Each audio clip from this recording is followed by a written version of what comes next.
Hey, good afternoon. Thank you so much for having me. It's such a pleasure to give this fall lecture. Thanks for the invite, Dr. Nordberg, my faculty colleagues and students. Thanks for being here. Well, I'm going to start with the other day we were passing by the most quiet street in town where the fraternities are, right? And my dad asked about, okay, what are these names? Like, where are these coming from? And I said, well, Greeks had quite impact on in the field of math and science, and maybe that's why. Is that a good justification about the naming of um, Phi Kappa Phi or the sort of things? Close enough. Okay. Um, well, I'm going to talk about ethical frontiers of neurotechnology, and I'm going to show you a lot of advertisement. Okay, who doesn't like advertisement? Okay, yeah, so one. But with showing you all of these advertisement and promotion, okay, I'm going to declare that I have no financial conflicts of interest with respect to the content that I'm going to present. What you're going to hear is based on my survey of the ethical issues that have brought up and the use of neurotechnology. Please don't make decisions solely based on what you're going to hear about. We're going to talk about some controversial topics, okay, which needs a lot of patience, a lot of understanding, a lot of interdisciplinary communication, and reach out to experts in the field of medicine if you're going to follow up in some of these technologies that we're going to talk about. Now, with that, this is the time that I usually prepare to go to sleep, okay? And my parents are in the audience. My mom was, right before coming here, my mom was saying, do you want to have your dinner? And I said, by default, I'm going to sleep. So what would happen if I have dinner? So I didn't eat. But I'm going to tell you a story. So hopefully you go to sleep with me at the same time. This is where all the stuff begins. Students, what is this? Neuron, right? That single, barely visible cell that sits in our brain and is responsible, along with billions of its counterparts, for our feelings, for our emotions, for our actions, okay? But it doesn't do that alone, right? What you're looking at here are two neurons under the microscope that I've filmed. And if you wait really patiently, you'll be able to see them connecting to one another.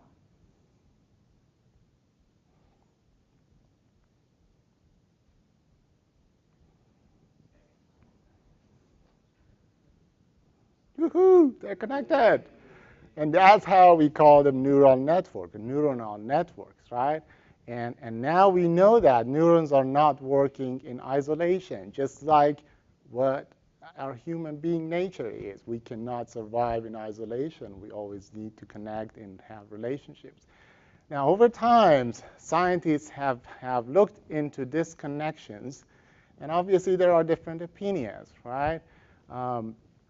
These two gentlemen that you're looking at, they won the Nobel Prize in 1906.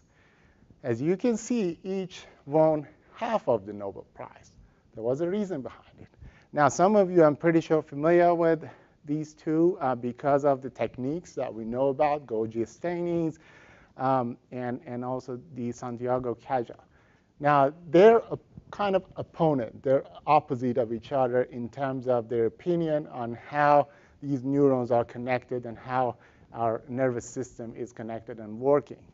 On one side, Camille Golgi believed that it's a continuum. Everything is connected. There is no synapse. There is no gaps in between neurons, right?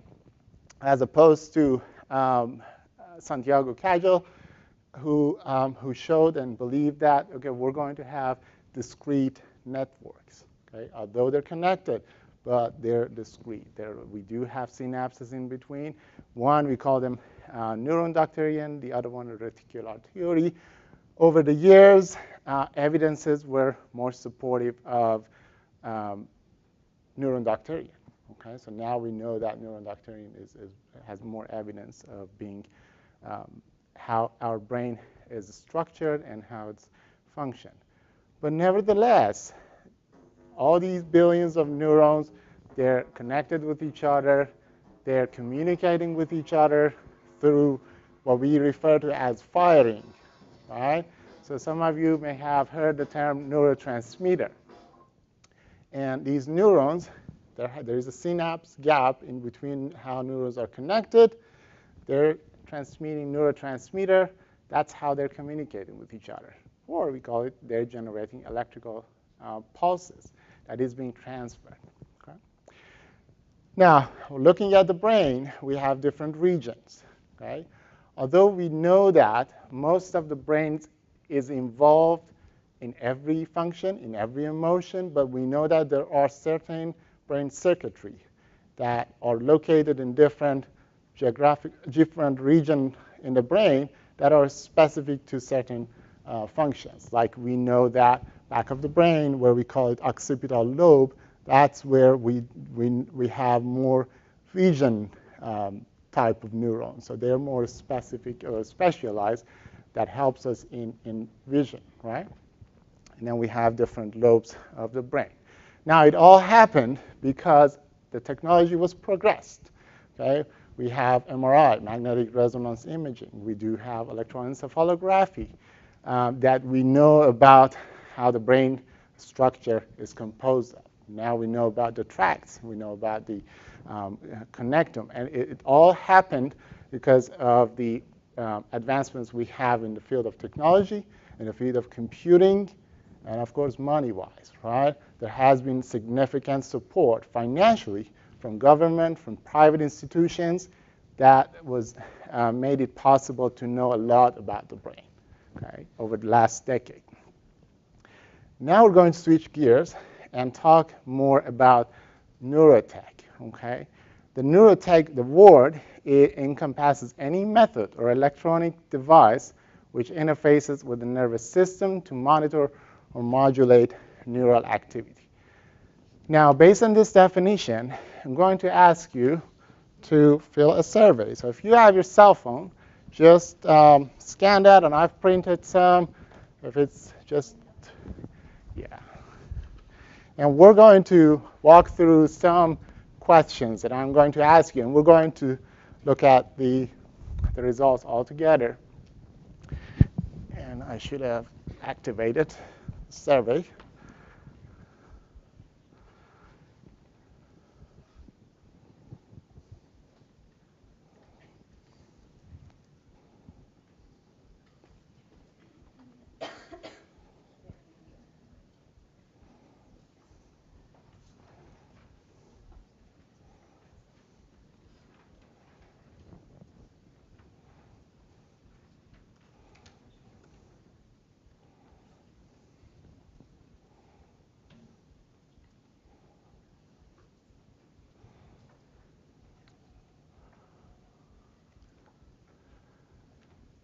Okay, do we all have access to it? And by the way, I didn't ask Dr. He, how much time do I have?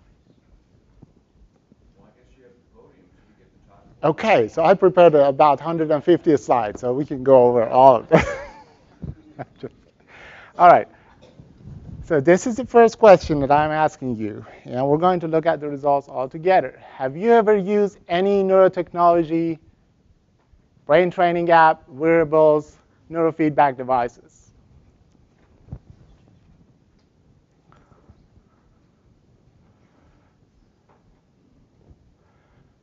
All votes in. Anyone that hasn't voted yet? Okay, so just hold on to these results and just have a glimpse over them. We have screens that still say the presenter will start the poll. Oh, survey 1. So it's probably you're looking at survey 2 QR. Did you scan? Did you scan this one? Oh, maybe so. I don't know. Let's see. Yeah, that's the first one. You also have the same. If members of your audience are not very bright, can you help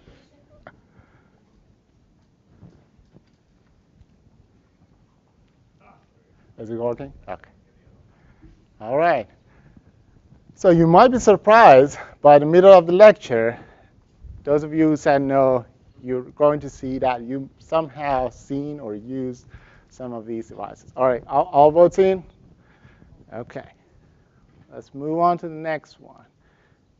And I have probably just a couple of questions. All right, which area do you think will benefit the most from advancements in neurotechnology? Choices are medical, education, wellness, entertainment, sports, and others.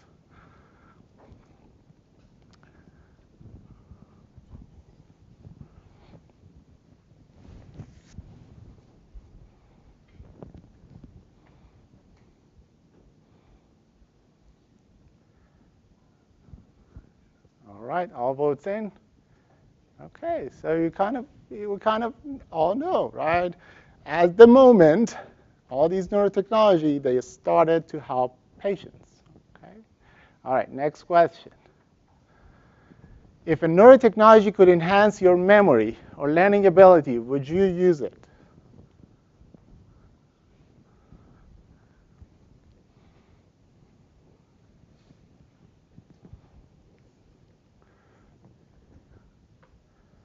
All right, that is pretty interesting.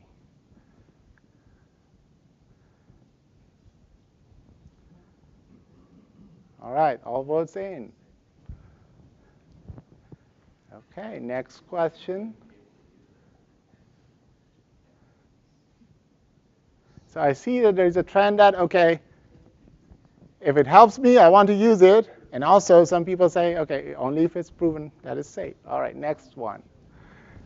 How concerned are you about privacy of your brain data? Thoughts, emotions, being recorded or analyzed?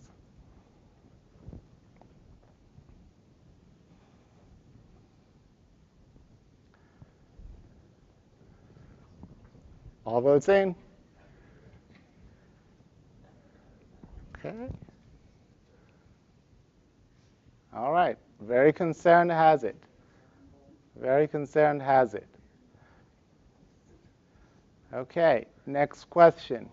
What is your primary concern about the widespread use of neurotechnologies? Privacy, safety, ethical, accessibility and equity, and others.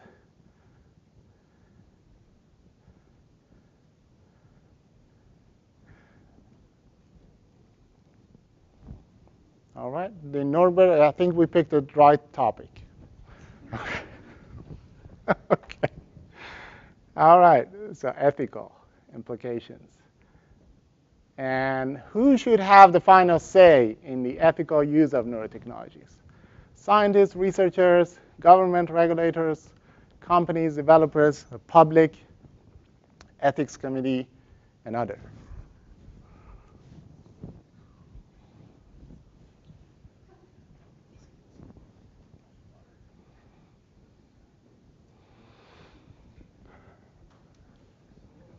So there's a competition between the public and ethics committee.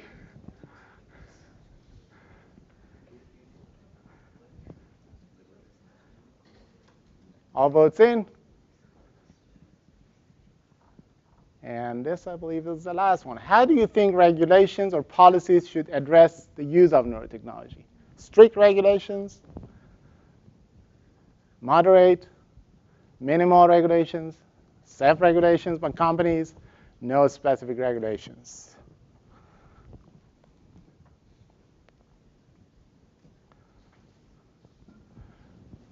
So strict and moderate. Yeah. Okay. All votes in. All right, so strict to moderate. This is pretty interesting. Okay, we're going to stop the survey, and we're going to go back to our presentation. You know, what scientists love is to have hypotheses, right? when I put in these questions, when I was working on this survey, I wanted to have a hypothesis. Okay, what would my responders say about these questions? And this was what I thought about it. And if you cannot probably see it as I cannot see it, I should have put it. The survey responses indicate a varied interest in neurotechnology, with notable concerns about privacy and ethical implications. Many participants see significant benefits in medical and educational context, while opinions on regulations emphasize a collaborative approach among stakeholders, which was the public that you mentioned. Okay, so can I approve this hypothesis? Okay, all right. Now let's talk about some of these neurotechnologies that we ask questions about. Okay, the neurotechnology has been a successful business. So those that are in minor neuroscience, you're going to make a lot of money. Okay, if you stick to it. It has been seen more than 12 billions in 2022, and it's projected to reach more than 38 billions by 2032. Now, here are some of the samples of the companies that are working in different neurotechnology fields, and we're going to look at some of them specifically because they're going to specify or going to be a good sample for each one of these domains of application, and that's where our advertisement starts. So the first domain of application for neurotechnology is brain-computer interfaces, which is essentially you're building this interface, right, to communicate your electrical activity of your brain to, let's say, a robot, okay, or a computer. And what a better example to start with than Neuralink. Hey, I'm Nolan. 7 years ago, I dislocated my C4 C5 while swimming in a lake. There were a lot of things to adjust to. Some things I would have never guessed would be difficult became very difficult. It's Nolan's biggest dream right now to become independent. I hope that this study not only helps him to do that, but it also helps technology to advance in quadriplegics. I'm really excited to be a part of this Neuralink project. I want to help out people down the road as much as I can.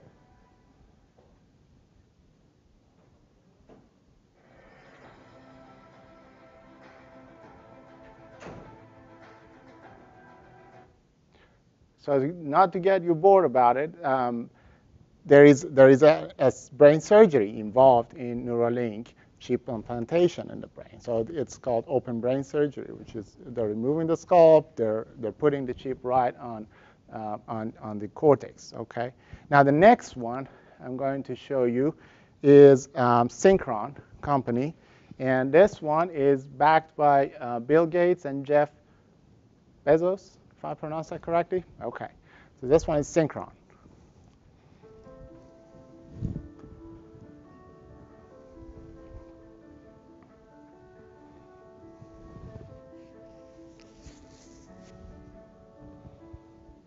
We're building something we think is going to be transformative.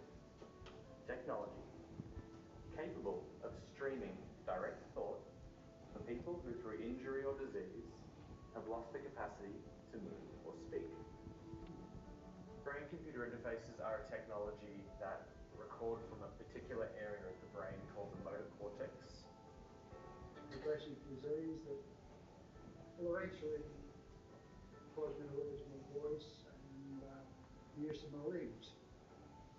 But I've embarked on a trial using a Stento device. The promise and the hope of this technology is to regain independence for people who have lost their physical independence. What we're doing differently is using vessels as the natural highway into the brain and lacing the inside of the blood vessels with electrodes or sensors that can record activity from the brain.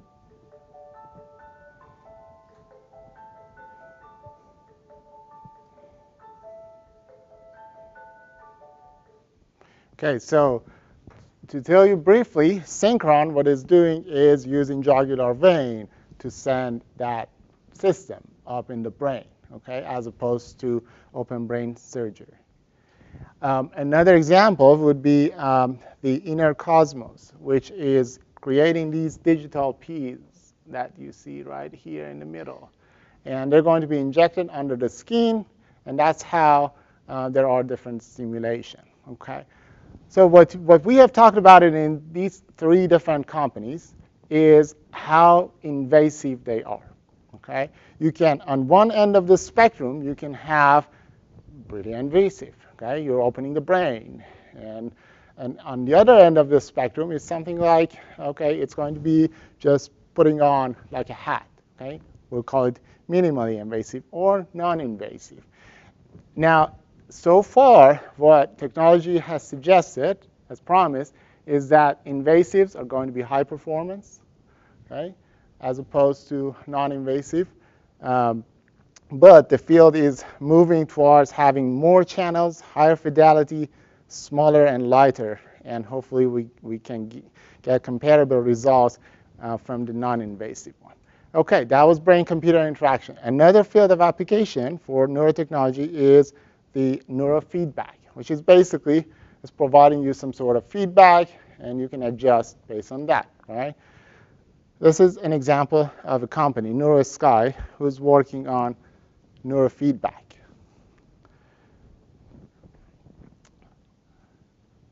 Now this one doesn't have sound, but I can tell you what it's reading. So it's using a headband. Okay, it's translating the brain electrical activity that is recorded into some sort of music. Right? Now when you're having all sort of brain activity, it has like a storm type of music, and then when you're calm, it's like a smooth, probably jazz type of music. I don't know if that's, but NeuroSky is an example of neurofeedback. Dream Health is another company who's working on neurofeedback. They're focused on sleep stages, okay, and detecting, diagnosing, and helping the medical provider to come up with a better treatment when it comes to sleep problems. This is probably one of the interesting ones, neurotype. For the people who are going under treatment for opioid use disorder, they're using the technology to figure out what are the craving triggers. Okay? So they're showing different pictures, looking at their brain activity, and see what would trigger that desire to have opioids or substances. Another example of neurofeedback is brain scope. When I was at UCLA, that was when they first came up, and this is helping with the concussion athletes, right? Because the procedure to accept someone in the hospital without the brain scope, it used to be check-in, triage, clinical assessment, probably going for some CT, and then based on that medical assessment, looking at the electrical activity of the brain would facilitate and create a shortcut to end up with probably patient discharge if it's not a mild concussion or traumatic brain injury. Another field, neuromodulation, which is not only we're going to assess neural activity, but now we're going to stimulate. We're going to change it. We're going to modulate it. This is Aliva, is another company who is working in neuromodulation. Now this is a long video, but I want to show you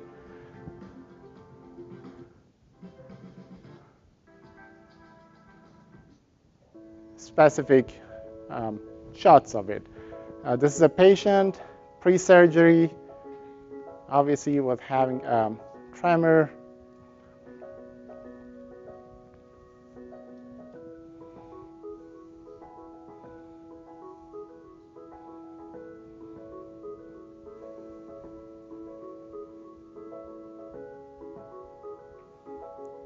Okay. Now going through surgery, obviously there's a lot of preparation for that surgery, and then putting the electrodes in. Now this is when they put, but the stimulation is off, and they're asking for the patient to follow the finger. After it's turned on, you see that it's he's easily following and finding out. So that is a neuromodulation. We're interfering, we're modulating the neural activity of the brain. Neuromonitoring is another example. Cerebral is a company who's working on monitoring epilepsy and seizure. Now, some of the epilepsy cases, we call them non-convulsive seizures, right? Which means that you don't see that convulsion, the trigger of the muscles. And studies have shown that for patients that are in critically ill status, having non-convulsive seizures is going to have a bad outcome. It's going to have an undesirable outcome. Cerebral is developing this product that is helping to monitor that while they're at the hospital. Cognitive assessment and enhancement is another domain. Again, just two quick samples of what they're doing. This is your brain when you're struggling to focus. And this is your brain when you're in the zone. But getting in the zone and staying there, that feels more like luck than something you can control. So that's why we made Brain FM. It's like a do not disturb setting for your mind. And it gets you focused in just 5 minutes. Using science and sound, Brain FM guides your brainwaves into an optimal state for productivity called neural phase locking, which lets different parts of your brain work together. So this is similar to what we were just looking at it a couple of previous slides. Now, for the sake of time, I'm going to move on with the next domain, which is interesting for me, is a neural prosthetics. And probably we want to watch both of these.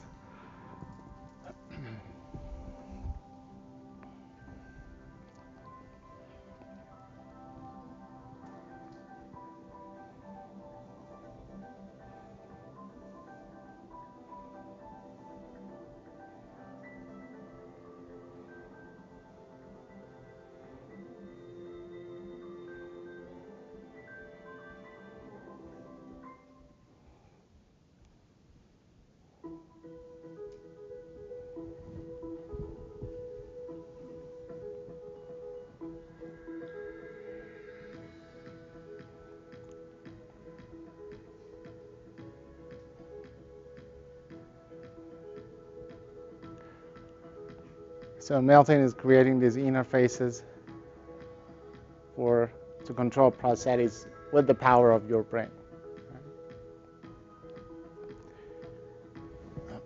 And this company is based in Ukraine. That's what I heard about it.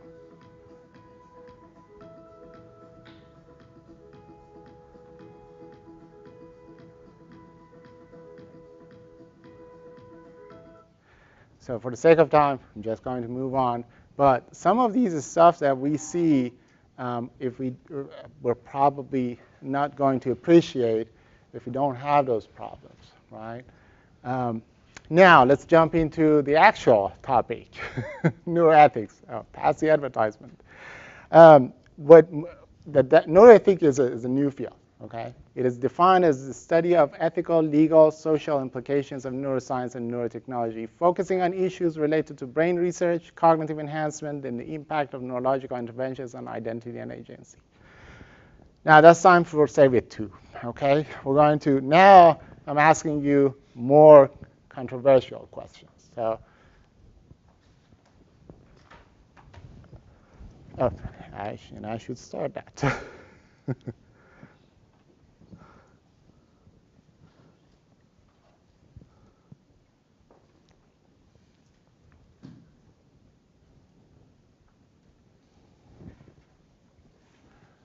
Oh, sorry, I didn't mean to. So that is Survey 2. Does anyone get that? Okay, so I can activate the survey.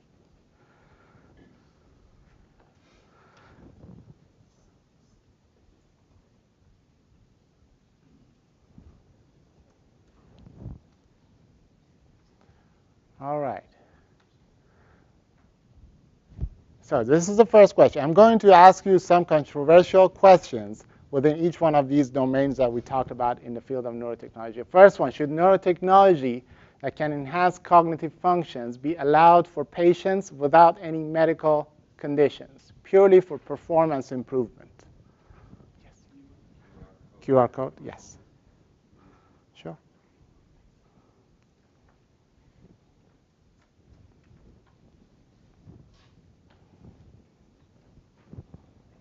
Huh? Okay.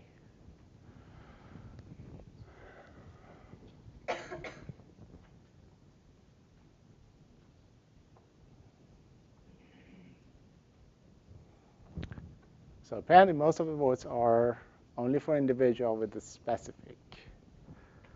Okay. And then after that, it's yes, it should be allowed for everyone. Okay.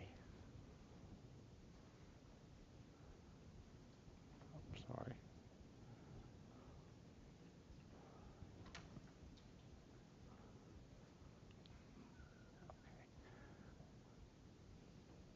Next one is for parents. Should parents be allowed to use neurotechnologies to enhance their children's cognitive abilities?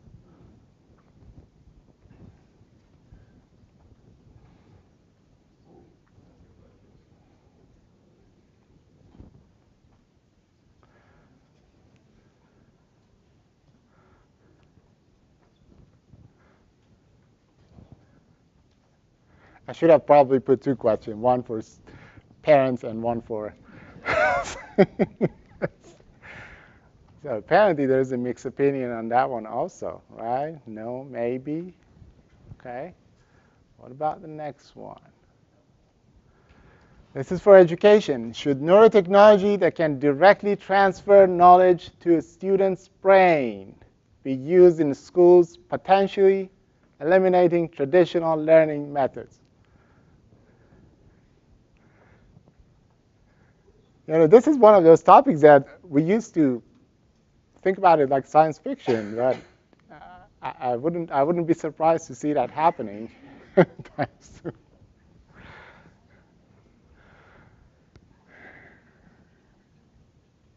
And your votes is interesting. So most of the audience is students, and their students are voting for traditional. So thumbs up, okay? All right, all votes in. Work employment. Should employers be allowed to use neurotechnology to monitor and enhance employee productivity? So would you be opposed if Chancellor Freeman tomorrow says, okay, every new employee has to go through some cognitive assessment? All right, no, it violates personal autonomy. I agree with that. Only with employee consent. That is also, yep. All right, next one. 1S, is it ethical to use neurotechnology to manipulate mood and mental states for achieving a perpetual state of happiness?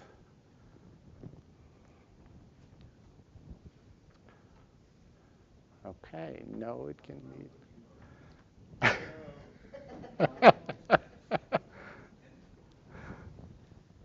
All right, so no has it.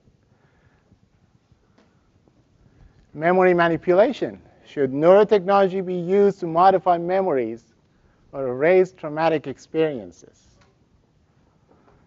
This is tough. This one is tough.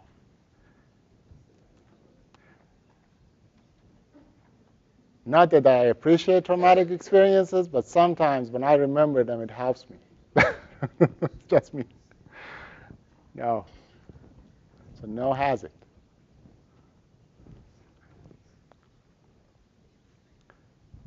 Crime prevention. Is it ethical to use neurotechnologies for mind control or behavior modification in criminal rehabilitation?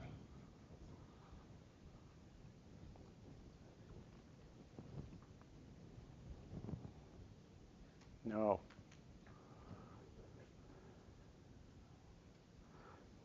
All right. Marketing. Should companies be allowed to use neurotechnology to access and influence consumers' thoughts and emotions for targeted advertising? Yeah, I see a lot of no.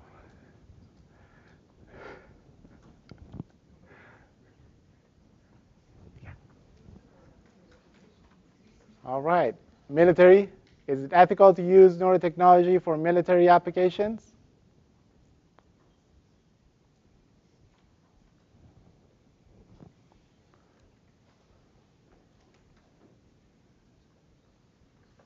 So again, no has it.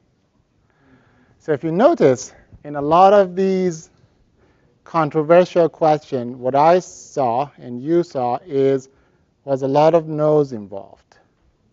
And that's because when it comes to human subjects, okay, there's a lot of emphasis on autonomy, agency of human in making decisions and some sort of this. Now, neuroscience-based mind reading is not something new, right? The polygraph or the lie detection is an example of that. We wrongly sometimes call it lie detection because it's not detecting lie, but it's just trying to find discrepancies between self-reported status versus your physiological responses. Dr. Anthony Morgan at Stanford did an experiment with fMRI, and they looked at, and he showed about 500 pictures to his student who undergone fMRI. And then they showed 150 and asked them to recall if they remember that face. And interestingly enough, the fMRI activation or your brain activation was able to predict your recall rate of the faces that you see, and which has a very interesting application when it comes to something like brain fingerprinting. Science is becoming a more important part of catching a killer or terrorist and keeping the innocent out of jail.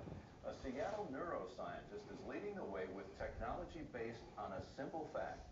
Your brain can't lie. It's pretty fascinating. Como Force Mary Nan has the story. An odd-looking headband, flashing words on a computer screen, and a couple of clicks of a mouse could be the secret to putting a murderer behind bars. It's a game changer in the field of global security. It's called brain fingerprinting, a lie detector test for the 21st century. Dr. Larry Farwell developed the technology.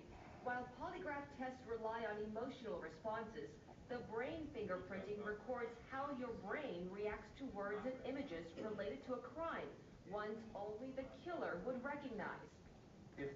So brain fingerprinting, which has had some use in FBI and CIA and has been used in courts, is looking at something that we call P300, which is very robust, and it's going to be triggered, and you can see it in the EEG. But it has helped multiple court cases, such as the one that you're seeing on top left, the person who was charged with the murder.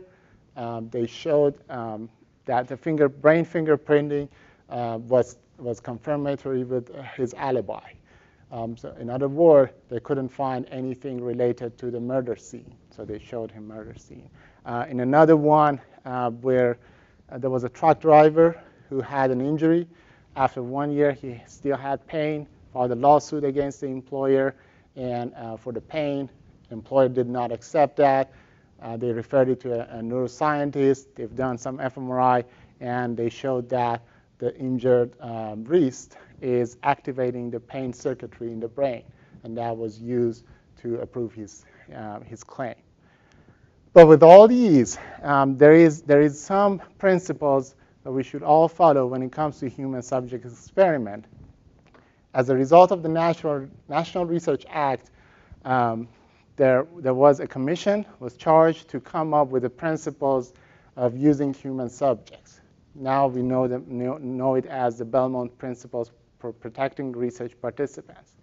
Now it had 3 principles: the respect for person, beneficence, and justice. And it all embedded within how we implement this human subject experiment using informed consent, okay? Having a risk-benefit assessment when you're using human subject, when you're recruiting, and the selection of subjects of research. Now let's take a step back to that P300 wave that brain fingerprinting was using. It's very robust, okay? It's going to be triggered. It's going to show up. As you can see, it's called P300 wave. because it is going to be shown up 300 milliseconds after the stimulus is on. So after you see something, if it's familiar, that P300 is going to be triggered. Okay? What's the problem with that? The problem is the collective evidences that show that the EEG or brain activity can predict your future health or future outcome or your future cognitive abilities. Okay? And that's the shady part. That's the part that ethics come into place. Okay? The problem with that, with the respectful person, okay, what measures should be in place to protect individuals with diminished autonomy when you ask them to run or undergo a P300 experiment? Beneficence, how can we balance the potential benefits of using P300 brain fingerprinting for legal and security purposes? Justice, how can we ensure the use of P300 brain fingerprinting is applied fairly and equitably? Informed consent. So are we providing all knowledge about P300 in that informed consent? Okay? Most of the time, the informed consent is about the goal of the study, whether there is some adverse effect or not. But we don't go beyond that. And it's calling that HIPAA and privacy concern. Let me share with you another case. So this case, this is a lady who has lived with epilepsy all her life, and obviously it's going to reduce her abilities to, let's say, drive, because she was concerned if epilepsy happens while I was driving. There was a company, Neurovista, that they started a clinical trial. They implant the chip, so it's able to look at the brain activity using machine learning technique to predict the likelihood of you're going to have a seizure in the next minute or so. Okay? After the implantation, surgery was successful, chip was working. Years this lady lived with this chip. All of a sudden, the company is going to be closed. And they're asking for the chip to be taken out, okay? Because they cannot provide support any further. Now, this lady is going to lose her agency, the sense of agency. And according to her words, to finally switch off my device was the beginning of a mourning period for me. I lost a feeling like I'd lost something precious and dear to me that could never be replaced. It was part of me. This is another case. In this case, I don't want to read all of that, but this case, the patient is having advanced Parkinson's disease. It's going through direct brain stimulation. Okay, so they're going to implant this device. But what we know about DBS is that overstimulating, and also it's going to have a stimulation effect on the neighborhood regions in the brain, which can sometimes come as manic depression or having some psychiatric issues. And this gentleman here, which was a case report published, had that issue. So he ended up picking the DBS to be remain in his brain, but going to psychiatric hospital for the rest of his life because of that balance that he had, the risk of taking it out or taking it in. This is another case. Emotive is a company that is mainly cloud-based technology for EEG, and they started to sell this internationally, right? But there was a case in Chile that the person filed a lawsuit against the company saying that, okay, I don't want any part of my brain activity data to be remain in your cloud. And this was the first Supreme Court ruling that they said that, yes, the person is right, should remove that, should make sure that the privacy is going to happen before you sell your electroencephalography devices. So that was probably a landmark ruling in what we now know as neuro rights. Now let's talk about what some of the initiatives. I told you neuroethics is pretty new. It's recent. UNESCO is looking at that. They started to identify that there has to be something happening intergovernmental about this neuro rights and neuroethics, and they had an ad hoc expert group elaborating with a recommendation draft. They just met last August, and there is going to be a plan for a meeting, intergovernmental discussion about neuroethics in 2025, which they came up with issues of personal identity, freedom of thought, mental privacy. In our very own National Institute of Health, they also started looking at it. This year they had different focus groups, and the focus group, how they worked was they were presented a case like this one that you're seeing here, which to put it in a brief statement, they're having a mice, they're looking at the genetics. Now let's change genes and increase the aggressiveness of the mice. And then they were posed with these questions. Do we have manipulation limits? Okay. How are we going to share this information to public? And that sort of question. They came up with a focus group, and it's still an ongoing activity.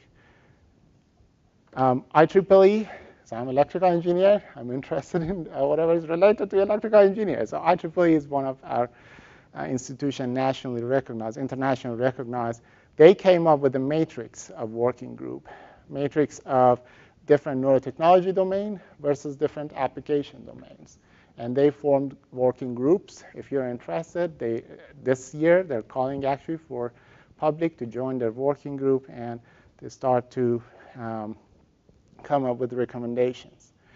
Well, obviously, I'm not an expert in neuroethics. All I wanted to do is to share with you what I have found about neuroethics since the time that Dr. Norbert and I talked about the topic of this lecture.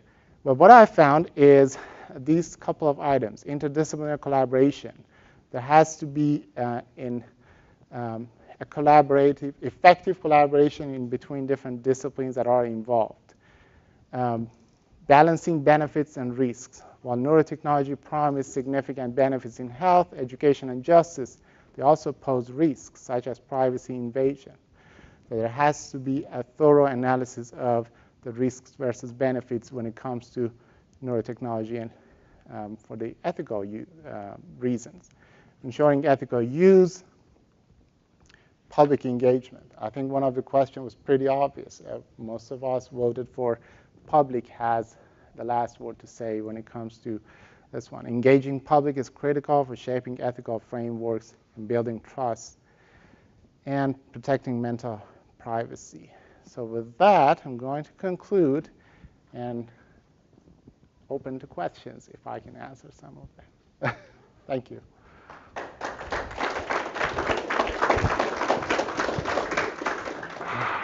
Yes. This is directly related to the transhumanism. Transhumanism. Okay. Transhumanism always that issue in transhumanism is come to the condition this technology is used as enhancement rather than treatment. And I actually read one book. This is classic science fiction book about dystopian society in the this United States or this war. This is written by Bernard Woodward in 1959.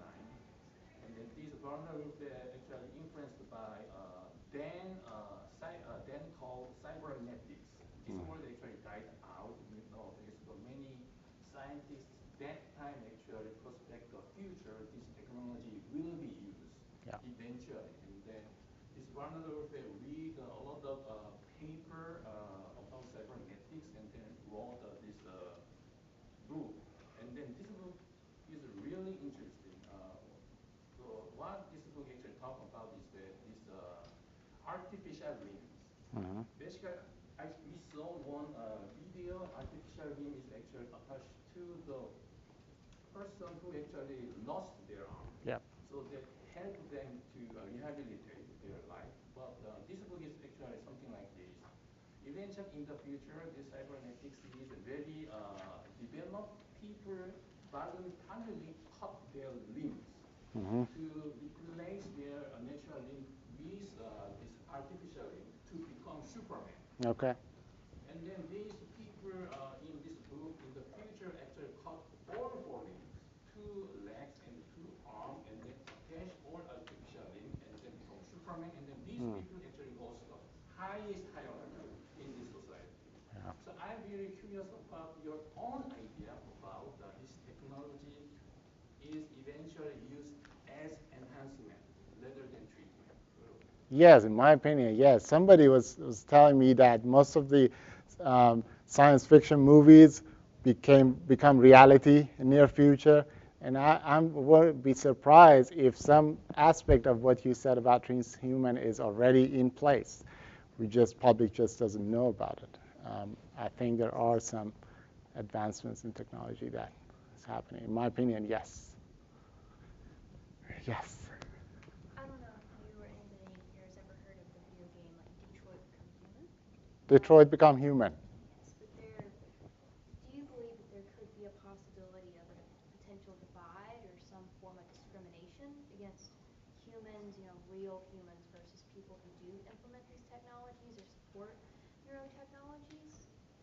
And if so, if we can prevent that in any way? I think there will be a divide.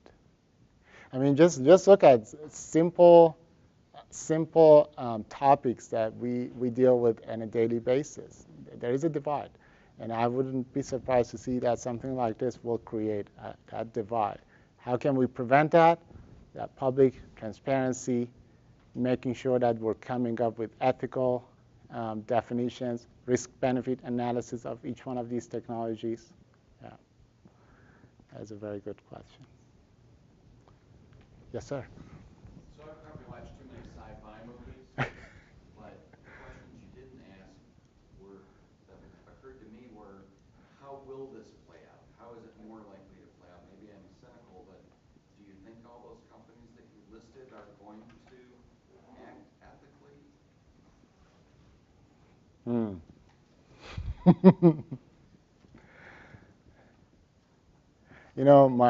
My inner heart wants to say yes, but my mind is saying that probably money is playing a greater role when it comes to some of these advancements and how we use them. Doesn't mean we should fight the good fight. Yes, sir. Yes. So in your research, have you found any companies who are incorporating artificial intelligence into bioengineering in the neuroscience field? Yes. So that landscape that I showed you about, we didn't go over all of them, but definitely, yes, there are companies out there. Not top of my head, but I'm pretty sure I've seen it. Do you think that could present a danger or more of a help? I think it's like what he was saying, that it's a good fight. It's not black and white, I guess. With every bad thing or bad intention, there will be some desirable outcomes out of it. So I wouldn't say it's just one way. It's just how we assess that. Yes, sir. Regarding that whole question about lead enhancing and if that's a good idea, the reason I put no is because, if you subscribe to the form of ethics where people do things based on how they will feel afterwards, if someone felt upset and wanted to do something drastic, then, they say, hey, I don't want to do that because I'm going to feel really bad about it afterwards. Well, if they can change how they feel afterwards, do you think that would just destroy ethics as we know it? I don't think so, because you're putting it in a context of helping someone. I think it's helping the person to forget about that. Yeah, that's a very good perspective to put it into. Yeah.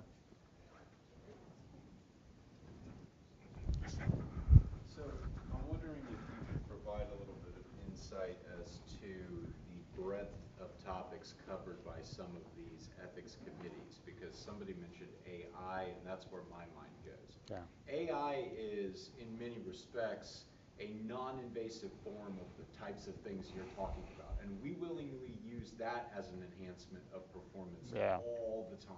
Yes. So do these ethics committees think about those parallels and use that as a bit of a milestone to determine how far we should or should not go with these invasive technologies? I haven't seen that parallel. This is a very interesting point. Yeah. But I haven't seen that parallel. Yeah. But it seems to me like there definitely is one. We willingly use that all the time, but then once it becomes an invasive technology, we're using it. Then we become much more concerned. Yeah.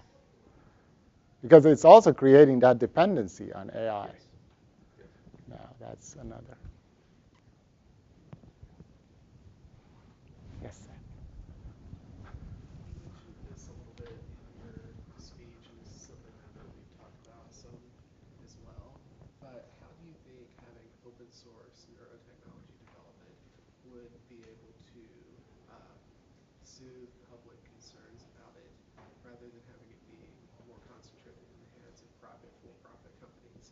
And I know that there are several open source EEG-related projects, or neurotechnology projects in general. So do you think that could be a pathway forward for the development of technology without having the great amount of concern on behalf of the public due to the technology having private features and things of that matter? Yeah, so what Seth is asking about is the open source a good way to go? And I think, in my opinion, yes, open source development is always better than closed, but because it helps with transparency. But at the same time, I was with in a discussion meeting that we talked about open science, the term open science, and how it's evolving, and I found out there has to be some precaution when it comes to openly report some of these intermediate results of, let's say, something like neurotechnology, because at the same time as transparency, it might also create these fears and some undesirable consequences before getting to the point that, okay, we're saying that okay, this result is established. Now this field is established. So I think that middle ground, and still there is a debate on that. More transparency, but maybe less accountability. More transparency and less accountability. Hey, friends. Yeah. Just for, y'all can feel free to talk all night if you want. But it's time for us to wrap it up. Thank you very much. Thanks to our speaker. Thank you.